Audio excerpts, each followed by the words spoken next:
So the final report says that even as a minister-appointed inquiry, we sometimes struggle to get the information we needed from Pharmac. They were redacting documents.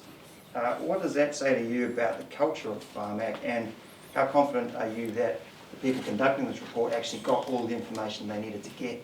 Yeah, well, I'm confident, having met with Sue Chapman, the chair of the panel, that they did get the information they needed to make the recommendations that they did. And I think one of the recommendations is for Pharmac to work more closely with the likes of the ministry, bearing in mind that they're kind of commercially sensitive issues they've raised, and you know, you'd expect a procurement agency to have that.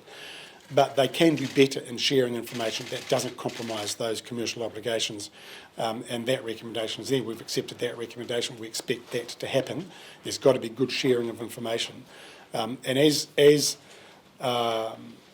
the ministry and the new entities take a greater role in shaping up immunisation strategies, vaccine strategies, medicine strategies, then Pharmac is going to need to work closely with them and share appropriate information. But how do you change that culture? I mean, do the officials need training? How are you going to change that culture to ensure that transparency becomes more of a way of life and a way of operating for Pharmac?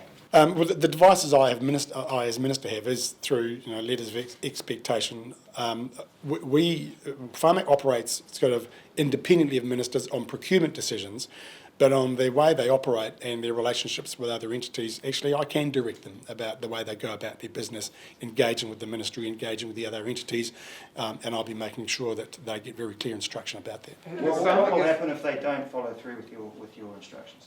Well, the other lever I've got to pull is board membership, and as we've seen in the DHB sector, when boards don't perform and organisations don't perform, that's a lever that ministers use.